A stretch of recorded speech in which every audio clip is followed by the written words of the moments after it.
So today we're going to discuss heart rate zone training for menopausal women, post-menopausal women really. Menopause refers to the change, the process of gradually or not linearly creating less estrogen. Okay, so firstly, when your estrogen drops as you're transitioning through menopause, your blood pressure rises usually. Your heart and blood vessels will become stiffer and less elastic because there's less estrogen, and that can increase blood pressure. Your cholesterol may rise again because of the drop in estrogen. Your HDL, your healthy cholesterol, may go down, and your lousy cholesterol or the less healthy cholesterol, LDL, may go up and will increase your risk of heart disease. Diabetes risk will also increase because when women go through menopause, they become more resistant to insulin.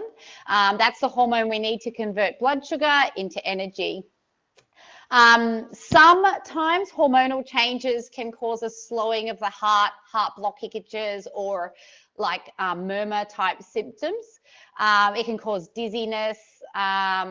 It can cause faster heart rates just generally. So at rest, your heart rate beats faster.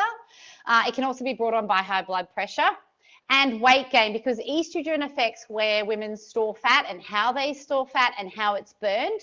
As we withdraw from that, our body will change where fat is stored and how fat is stored and how energy is stored. And our metabolism slows generally as we age across the board.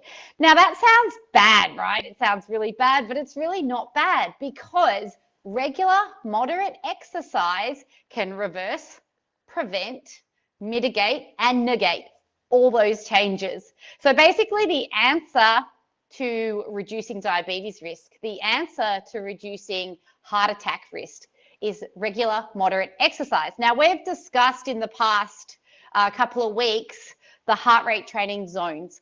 So the term moderate applies to those green and blue training zones. Breathless, hot, puffed, but not the yellow and red where you're flogging yourself, you can't talk, okay? So it becomes more important than ever. So exercise is important, but if you're a woman and you're older than 40, regular moderate exercise becomes like life or death. It is super, super important. And it's never too late to start, and it's never too late to make modifications. You want to start with walking. So building up to, starting with maybe 5 minutes a day and building up to 30 minutes a day. Then on top of that, you should be adding strength training twice a week and balance training twice a week. So all the things postmenopausal women need to be exercising pretty much every day. But the term exercise doesn't mean hard exercise. It can also mean yoga, Pilates, Tai Chi, all that sort of recovery-based activities, movement-based activities too. And the benefits just go on and on for menopausal women, because the drop in estrogen will also affect your muscle mass, and it will also affect your bone density. And exercise, again, reverse, prevent, mitigate, negate, like bone density and muscle mass losses as well. So at a minimum, start walking, and then add strength training, add balance training on top of that. Now, HIIT training, if you want to hit your yellow and red zones, do by all means, but you only do it 3 times a week, and they're short sessions, okay? They're 5, 10 minutes, 30 minutes max, 3 times a week, no more than, because what matters more for a post-menopausal body is variety and adequate recovery.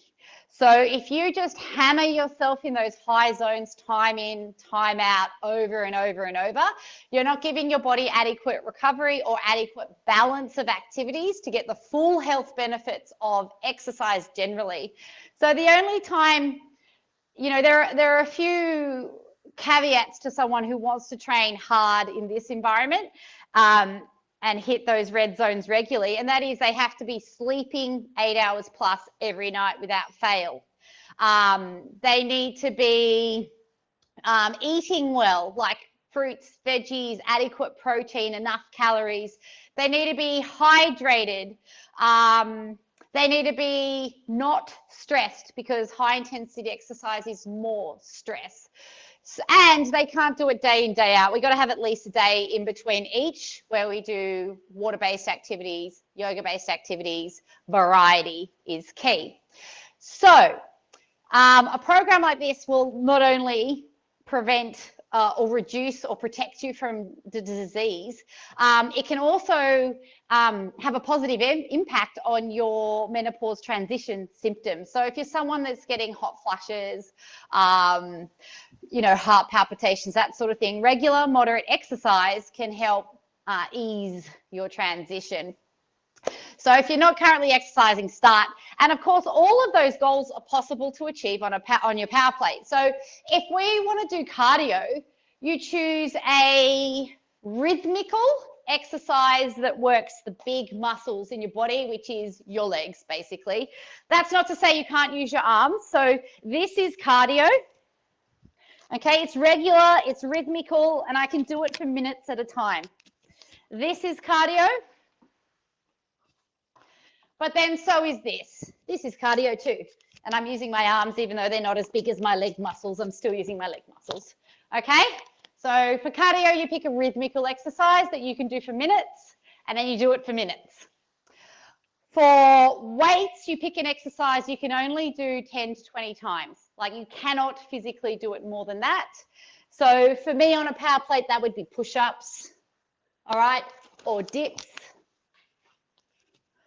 or some kind of lunging motion where the angles are quite deep and the movement is quite slow, okay, for strength training. Balance training is any kind of exercise that you have a wobble. So your lunge can be balance, can also be strength, can also be cardio and rhythmical, okay? Wobble can be done on an arm as well, okay? This is balance.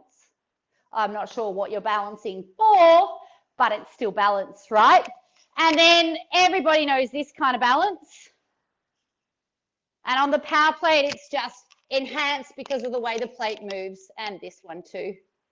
So any exercise where there's a wobble counts as balance training. And if you're doing it on the power plate, you don't have to do as long. So your cardio might be 15 to 20 minutes of a variety of movements, compared to going for a walk, which would be 30 minutes. Your strength training might be, you know, 10 or 20 minutes compared to weights in a gym, which would be an hour. Your balance training might be 3 to 5 minutes compared to our yoga class, which is an hour and a half. So the power plate's just really handy for sort of shrinking down your program to the nuts and bolts, but getting the same results as you would get from incorporating all those things. Having said that, if you have the time and you enjoy it, that's more important than doing it quickly. So do. Now, if you have any questions for me, we have one more week of heart rate training zone as a topic. Make sure to comment here or message us, and I'll see you on Monday.